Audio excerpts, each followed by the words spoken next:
global currency reset is confirmed. African economy needs more usage of Chinese yuan. The world's push towards de-dollarization continues to accelerate as Americans go about their daily lives worrying more about blasphemous comedians, participation trophies, and Kim and Kanye traitorous behavior. From yuan-denominated oil futures and soon-to-be yuan-denominated metals contracts to Europe's decision to use yuan to pay for Iranian oil, and from non-dollar settlement systems for Russia/Chinese trade to Turkey's call for citizens to dump the dollar, it appears each action of the Trump administration deepens the distrust in the dollar hegemony, coalescing the world against Washington's reserve currency unipolar order.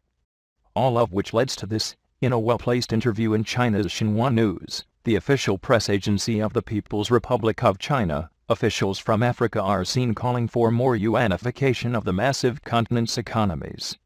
There has been a general consensus among some Eastern and Southern African countries that there should be more usage of the Chinese yuan in the region because of China's growing influence in business and trade, a financial expert said Thursday.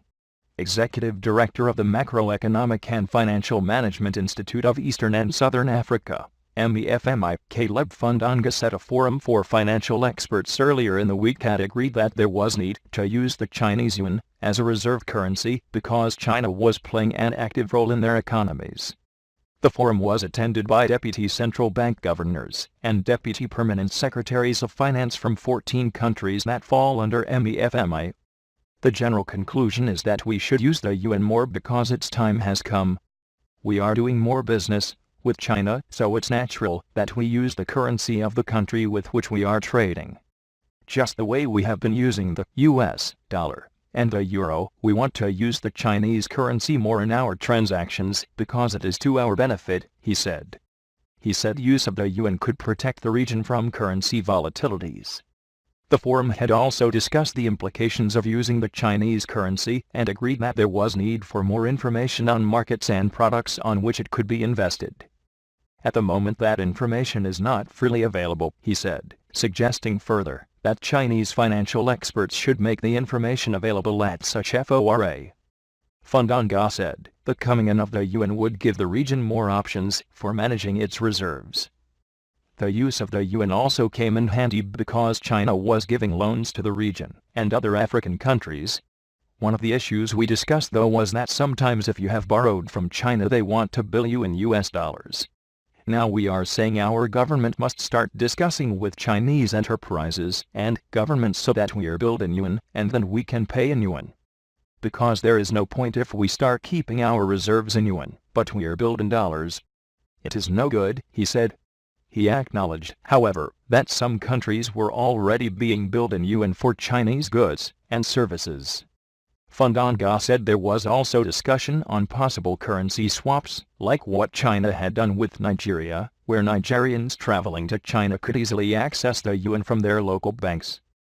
MEFMI argues that the bulk of reserves for most countries in the region are invested in US dollars, yet their composition has not kept pace with the large shifts in the world economy.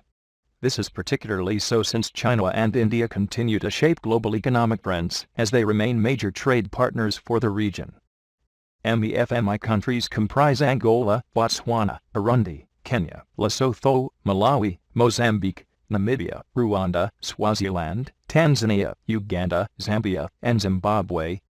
Bear in mind that we began to warn of China's growing colonization of Africa back in 2010, noted China's increasing militarization of Africa in 2015, and recent warnings from U.S. generals that China and U.S. are on a collision course in Africa. It appears President Trump's old friend Xi is quietly making massive moves against the prevailing status quo. Is the tide turning on the US dollar's reserve status? Remember, nothing lasts forever. Even the World Bank's former chief economist wants to replace the US dollar with a single global supercurrency, saying it will create a more stable global financial system. The dominance of the greenback is the root cause of global financial and economic crises, Justin Uful-Indoldt-Briegel, a Brussels-based policy research think tank. The solution to this is to replace the national currency with a global currency. BRICS nations and others are forming a competing currency to the US dollar right now. Once this system no longer functions, the nations that have been working together, cooperating to create a new global trade system will. We have been reporting for years on BRICS nations Brazil, Russia, India, China, and South Africa, and the formation of the BRICS banking system, and all the supporting technology and interconnectedness that is required to run a parallel or opposition system. The People's Bank of China has just announced a payment versus payment (PVP) system for Russian ruble and Chinese yuan transactions. The stated aim is to reduce currency risks in their trade. The only conceivable risk would be from the US dollar and potential acts of US Treasury financial warfare to damage Russian-Chinese trade, which is becoming very significant in volume and value. By December it should reach $80 billion, a 30% rise over 2016. Yet there is more to this seeming technical move by China and Russia, and meets the eye. Source: we can now add Iran, and, in our opinion, we will be adding Mexico and Turkey to one of the many economic alliances formed and headed by either Russia, China, or both. These economic alliances will create a global economic trading system that is quite different than our current system. The system that is unfolding promises to create a more level trading platform for participating nations. Currently, the U.S. has an outweighed advantage by having the world reserve currency, Federal Reserve Note, U.S. dollar. The debt in the Western, developed world has become a massive anchor on growth, prosperity, and happiness. Most people, unfortunately, not only do not understand this concept, it is difficult for most to make the connection between government debt, insolvent banks, and their individual situation. That will change in the near future, when China, Russia, and the economic alliances they have formed begin to truly flex their economic muscle and lack of debt. Russia, for all its economic problems, has about the smallest level of debt of any economy of their size. 20 years ago most of these people were considered poor, and from a third world country. Today, their wealth is growing, and the countries in which they reside are becoming economic powerhouses. When the United States decided in the 1990s that we no longer wanted to be bothered with manufacturing, we shipped all those good-paying, prosperous jobs to these third-world countries because they had lots of people willing to work for a lot less money. This is to say nothing of the overbearing regulations that spew from Washington, D.C. and strangle American business. Want to open a new business? Well, you better be prepared to meet with the EPA, OSHA, and Codes Administration before you begin pursuing your desire to provide for yourself, your family, and your community. All of these third-world countries are not strapped with regulations on top of regulations. Source: Jim Rogers, a person whose investing prowess is well respected, seems to be of the belief the so-called emerging markets are forming a base right now, and will indeed flex their economic power very soon. The economic alliances formed by Russia and China are spread around the world, including South America. The nations that make up South America are rich with resources and attempting to break free from Western world influence. The US dollar is becoming less appealing for investors as American debt continues to soar and the greenback is printed to covered, investor Jim Rogers said at the St. Petersburg International Economic Forum, SPIEF. The American currency will lose the status of main reserve currency much sooner than 2030, Rogers said at the Valde Club's discussion session, held as part of SPIEF. Dollar is going to be higher than now because the turmoil is coming. Then, it is going to be overpriced and people will look around and say, America's got the largest debt in the history of the world. It is printing money as fast as it can, the investor said. People will look at what Brazil, Russia, China, India, Iran, and other developing countries are doing, Rogers said. They are forming a competing currency right now, he added. So, the dollar alternative will come from the countries that have been bossed by the US, and they don't like it, but have enough power to do something about it. Rogers went on to say that organizations such as the International Monetary Fund and the World Bank have never been right about anything and should be abolished since they have been politically dependent on the United States for decades. Speaking separately to RT, the businessman said that sanctions and trade wars are the biggest threat to the world's economic stability. The world has learned throughout history that closing off is not good, opening up is good, Rogers said. Source: if these nations are in fact forming competing currency right now, this will be a major step toward eliminating the world reserve currency system of global trade. Once this system no longer functions, the nations that have been working together, cooperating to create a new global trade system will benefit the most. Nations that have been purposely avoiding these alliances, and all but ordering a media blackout on any of the developments, will suffer the most, and there will be lots of economic suffering. The United States is one such nation. When was the last time you heard or read anything about the SCO, EAEU, BRICS, AIIB, New Development Bank, or any of the other alliances or banking and financial systems being put into place that are not dependent upon the Federal Reserve note, US dollar? Weeks, months, years, never. And gold's monetary rehabilitation. A scheme for linking currency to gold. There is a quiet revolution taking place in the monetary vacuum that is developing on the back of the erosion of the dollar's hegemony. It is perhaps too early to call what is happening to the dollar the beginning of its demise as the world's reserve currency, but there is certainly a move away from it in Asia. And every time the Americans deploy their control over global trade settlement as a weapon against the regimes they dislike, nations who are neutral observers take note and consider how to protect themselves just in case. Divide Europe over the Iran issue. And Turkey. These are rifts in NATO. Countries in Africa and elsewhere are now taking China's money. And to please the Chinese, Gambia, Burkina Faso, Panama, and the Dominican Republic have all recently severed diplomatic relations with Taiwan. Small fry perhaps, but a weather vane showing which way the wind is blowing. We've seen Russia set up an alternative to SWIFT in order to be free from American monetary interference in Pan-Asian trade. We've seen China take major steps to exclude the dollar from her trade as much as possible and to enhance the role of her own currency. And now we have a schism over Iran between America and a Europe set up after WW2 through the mechanism of the CIA-controlled American Committee for United Europe in 1948. It is unprecedented, and today America obviously cares less for her relationship with European allies than she hates Iran. There can be little doubt that America's undeclared war against the land of Omar Khayyam is intended to undermine its economy and create the conditions for internal revolution. The Iranian rial has continued its collapse, and the theocratic government has played into U.S. hands by shutting down unauthorized money changers, with Grand Ayatollah Nasser Makarem Shirazi calling for the execution of money changers to help end the currency crisis. The black market rate for rials has rocketed as a result, and according to Professor Steve Hanke, whose department at Johns Hopkins University makes a study of these things, the true rate of price inflation has jumped to 74.8% high for the ordinary Iranian. Gold has always been the ultimate money, while their government's rials are to be rapidly passed on to someone else. America's sanctions and the government's actions merely reinforce that message. Time will tell whether America's attempt to undermine Iran's theocracy succeeds, but history suggests it is unlikely. And at national level, Iran is driven by American actions into accepting anything but dollars in payment for her oil exports. She would like euros, and given the U.S. is still trying to sell her capital goods, that makes sense. But no commercial bank dares facilitate payment in any currency under the threat of U.S. sanctions and penalties.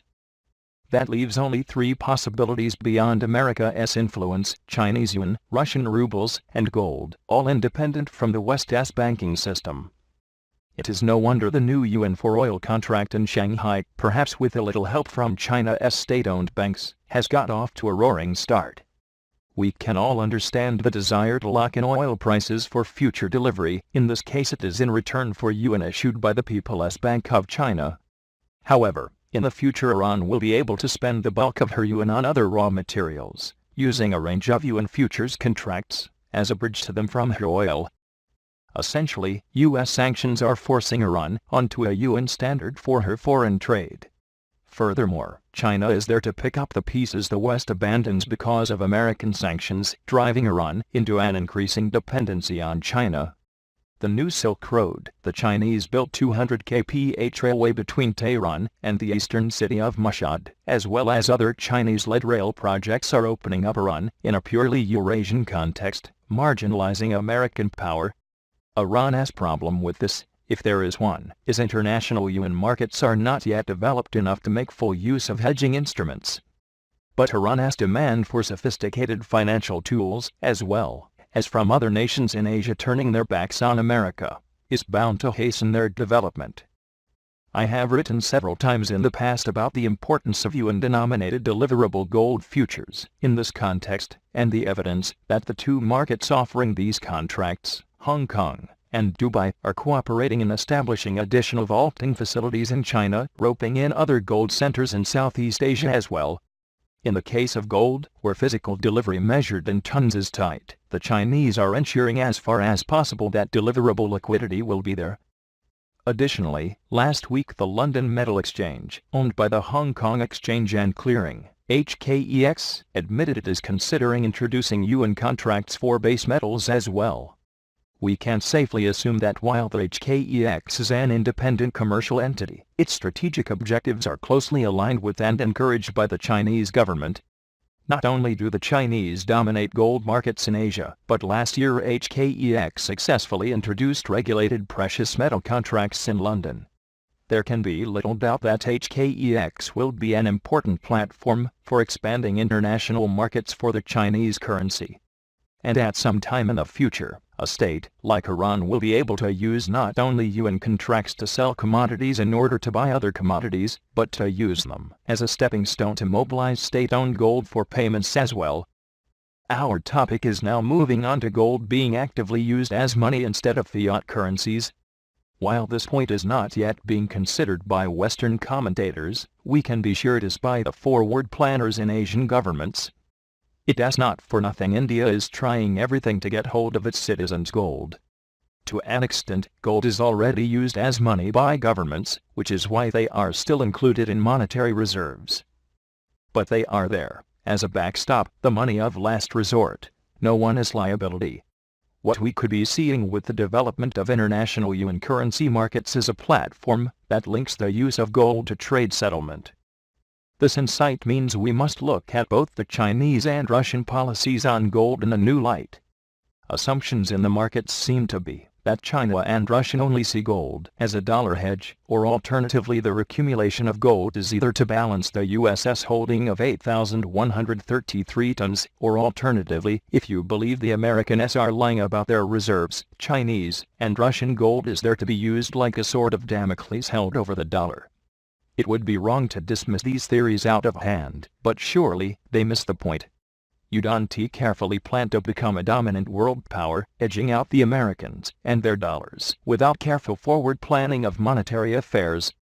There is irrefutable evidence that China has been planning for a post-dollar world since shortly after her leadership threw in the towel on communism and embraced free markets. The regulations appointing the people as bank, with sole responsibility for gold and silver, date all the way back to 1983, since when we can confidently assume the PBOC has quietly accumulated gold on behalf of the state at prices that varied between $250 to $500 over a 19-year period. We know this because in 2002 the PBOC then permitted private ownership, setting up the Shanghai Gold Exchange to facilitate physical acquisition. This would only have happened after the state had had a clear run at accumulating sufficient physical gold for its future purposes. And, as the largest gold mining nation for many years by far, with state monopolies in refining domestic production, recycling scrap, and refining imported ore, there should be no doubt over her policy towards her accumulation of gold bullion. Since 2002, the Chinese government has actively encouraged its nationals to accumulate physical gold, and judging by net withdrawals from the Shanghai Gold Exchange vaults, the public possesses roughly 18,000 tons from more or less a standing start. My estimate for state ownership of bullion, based on contemporary prices, an analysis of capital inflows in the 1980s, followed by trade surpluses in the 1990s, and before the public were permitted to buy in 2002, is approximately 20,000 tons. Even so, that may not be enough gold bullion owned by the state at current prices to operate a simple gold exchange standard, being the equivalent value of 5.22 trillion, compared with currency in circulation of 7.15 trillion IV. For comparison, when President Roosevelt devalued the dollar to $35 in January 1934. The U.S. Treasury held gold worth $7.44 BN at the new price against currency in circulation of $5.72 BN. Therefore, if the Chinese government has 20,000 tons, and if it is to have the same currency cover as America had on the 31st of January, 1934, at current exchange rates gold would have to be priced at $2,317. Russia began accumulating gold only more recently, and is now aggressively building her official reserves. Whether she has accumulated bullion off balance sheet is not known, but should not be dismissed. Based on her official reserves at 1,910 tons worth Rub 5.0 trillion, it does not cover M0 yet, Rub 8.44 trillion, V, but a rise in the gold price to $2,200 will do so, and a gold price of $2,860 would be required to match the Americans in 1934. In fact, for both Russia and China, if gold is to have a monetary role it would have to be at a far higher price than it is today. A scheme for linking currency to gold. Comparing the value of bullion held to the narrowest expression of money is likely to prove insufficient upon which to base a future monetary policy. But, given a good base of monetary gold, it is possible to set up arrangements to discourage redemptions of currency for physical gold when a gold exchange standard is fully implemented VI. The suggested arrangement that follows is based on the issuance of irredeemable government bonds with a coupon payable in either gold or currency at the owner's choice, the gold bond. Furthermore, an issue of this sort could be used to improve government finances at the same time. By issuing the gold bond at a discount to par, early buyers get an enhanced yield. This rewards them for buying a new instrument which has yet to gain its potential market recognition. The market price of the bond will become linked to the yield on physical gold once the conversion rate is set, with an additional margin for issuer risk. And if currency balances invested in such a bond are rewarded with a yield payable in gold, demand for currency redemptions into gold are unlikely to be significant, so long as the public has confidence in the issue and the gold exchange standard. So, a country putting its currency on a gold exchange standard should, with a correctly priced bond, minimize redemptions. A sinking fund should be established at the same time as the bond is announced to buy physical gold to cover anticipated demand for coupons paid in gold. Some gold from reserves can be allocated for this purpose initially, but additional gold should be bought to establish sufficient cover to add conviction to the scheme by winding down existing foreign currency reserves where they are unbacked by gold immediately. From here on, we shall assume this scheme to introduce a sound, gold exchangeable currency is taken up by the Chinese government. Government finances can be expected to improve from the arrangement, to the extent that borrowing costs are reduced. For example, China's 30-year bond currently yields 4.1%, having been as high as 4.4% earlier this year. A gold-linked irredeemable Chinese bond, even allowing for issuer risk, would probably yield no more than 3% at the outset, which is slightly less than the current yield on one-year maturities. If it was issued with, say, a 2.25% coupon, it would be priced at 75.00, giving the attraction of a capital gain to private citizens as the risk premium on Chinese government bonds declines. This will also lend support to the currency in the foreign exchanges. The gold bond should be listed in Shanghai, Hong Kong, Tokyo, Singapore, Dubai, London, and Moscow so that sovereign wealth funds and other conservative long-term investors have ready access to it.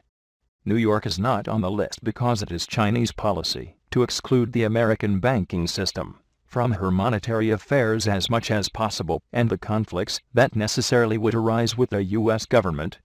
Ultimately, for funds based outside America, the gold bond itself would come to be regarded as a gold substitute for investment purposes, integrating gold into both Chinese-led monetary and investment reforms. There can be little doubt that if these measures are taken, gold convertibility would rapidly promote the yuan of foreigners in Asia and beyond as an acceptable store of value in exchange for trade. In time, all foreign currency held in China's monetary reserves not backed by gold would have to be disposed for gold or yuan, as being inconsistent with the new monetary policy.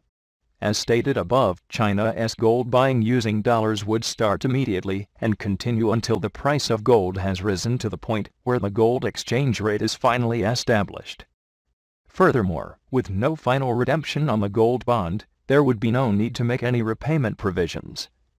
This model is the one that was adopted by the British government for financing the Napoleonic Wars by issuing consolidated 3% annuities at a deep discount, so that investors providing war finance not only got an enhanced yield, but also a substantial capital gain when peacetime returned.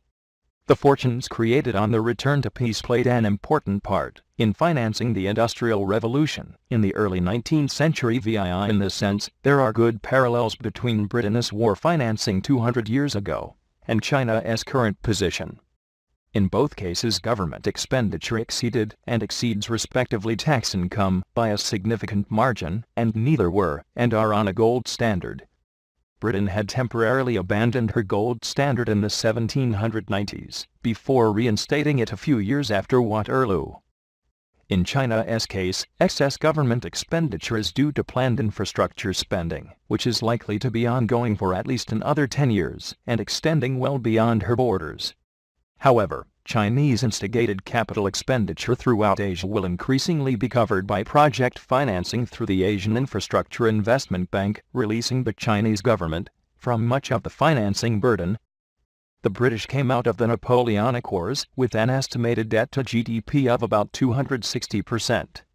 In cash terms it was considerably less, because the debt figure is the total of nominal debt in issue. This was the beauty of irredeemable consols, because they never need to be repaid, which meant a more accurate debt-to-GDP figure was 180%.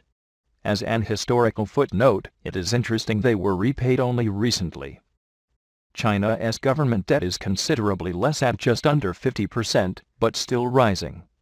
China is blessed with a savings rate of close to 50% of GDP, as well, so further issues of a gold-linked bond into the domestic market should be heavily subscribed. Once the current expansion of infrastructure spending diminishes, the Chinese government will easily return to a budget surplus, paying down its debt more rapidly than the British did in the 1800s. I would suggest China undertakes the monetarization of gold in 2 stages. The first would be to issue the new gold loan outlined above. Proceeds of the new gold bond would be used to finance government expenditure, to purchase existing bonds in the market for cancellation, and to build a sinking fund to provide cover for future coupon demands in gold. The price relationship between coupons paid in gold and yuan will be fixed at a later date, and will be the rate for the gold exchange standard once it is set. It cannot be set at the outset, because it is clear that for gold to be rehabilitated into China's monetary system, and consequently the likelihood it will be elsewhere, will require a far higher gold price than at present. In price theory, it is the introduction of a news that will set a higher marginal price. That will be the second step, which is announced in advance when the new gold bond is first issued, but at a rate yet to be decided. China is the ideal jurisdiction for the reintroduction of gold into a monetary system by way of a gold exchange standard. To briefly summarize, China has been secretly accumulating gold since regulations appointed the PBOC to do so in 1983. Not only has the state accumulated significant quantities of gold, but the citizenry has as well. China and its population is therefore fully attuned to the use of gold as money. The Chinese government has no need to resort to the illusory benefits of inflationary financing. Her budget deficits are the consequence of infrastructure spending, which will diminish in time, and her citizens have a savings rate of nearly 50%, which is the real engine behind her economic progress and wealth creation. Furthermore, government debt to GDP is relatively low at about 50%, and she is not burdened by the costs of a Western-style welfare state. China's success is driven by a political requirement to improve the standards of living for everyone in as many as 42 diverse ethnic groups, representing an unwritten contract between the state and its people in lieu of democracy. A gold standard and a savings vehicle that gives ordinary people a yield on gold will increase personal wealth and guarantee the cohesion and economic strength of the Chinese nation at a time when America's finances are relying increasingly on the destruction of private wealth through inflation. There has to be a parting of the ways for the two currencies. The introduction of sound money by way of a gold exchange scheme will ensure China's economic dominance will develop and continue for a considerable time, much as it did for Britain in the 19th century. Russia is also maneuvering towards a gold standard, which, given her partnership with China at the head of the Shanghai Cooperation Organization, will most likely build on the Chinese model. The differences are one positive and one negative. The positive is the Russian government's finances are in excellent order. The negative is Russia has only relatively recently begun to accumulate significant gold reserves. She is therefore likely to want to accumulate more gold before embarking on a gold exchange standard, and may therefore encourage China to delay her plans until she is ready. The consequences of Asian gold exchange standards. The economic cost of a change to sound money is that the transfer of wealth from lender to borrower, which is the dominant feature of unsound money, ceases. Inevitably, over-in-debt businesses are likely to experience difficulties. Furthermore, Chinese exporters to countries with pure fiat currencies will have to invest in more efficient production to remain competitive. This is less of a problem than first appears. In her current 5-year plan, China is moving away from relying on competitive export models towards developing high-tech and service industries aimed at satisfying a growing middle class. Furthermore, Asia represents a new semi-captive market for China, where the yuan is likely to become the standard foreign currency. The effect on the dollar, euro, and Japanese yen could be ruinous, depending on how the relevant central banks develop their monetary policies. They would have to realize that the era of pure fiat is over, and currencies which depend entirely on confidence in their value are no longer fit for purpose. The PBOC could smoothen this process by giving the other major central banks advance notice of its intentions, to minimize the risk of bullion banks being badly wrong-footed with undeliverable bullion obligations. In the wider context, financial markets are themselves completely wedded to neo-Keynesian economics, and may take some time to adjust to why a successful gold exchange standard is a threat to unbacked fiat currencies. But by providing a globally acceptable sound money alternative to the current fiat money system, those that do adapt will avoid the hyperinflations that are the logical destiny for governments that rely on inflationary finance. The eventual prize will be for the Shanghai Cooperation Organization to have the gold-backed currencies for cross-border trade for use throughout Asia, Eastern Europe, Sub-Saharan Africa, and parts of South America. The Middle East as well will find these currencies attractive in payment for oil, and countries that stay purely fiat will be marginalized. Those countries whose currencies have been recently destabilized by the dollar's rally should be among the first to realize that being tied to a Chinese-led sound money regime is a better option. In the course of only a year or two, in theory over half the world's population could have access to a currency exchangeable for gold, or at least tied to it. If the whole scheme of Asian revival through economic power is to progress and survive long into the future, it will be a precondition that gold is central to monetary policy. Indeed, given the increasingly certain fate for the inflationary dollar, which is likely to drag down the rest of the world with it, it should no longer be a matter of choice, only of timing. And unless the welfare-driven nations, whose governments have waxed on the destruction of their citizens' wealth through deliberate monetary inflation reform their ways, they will deserve to slide into obscurity.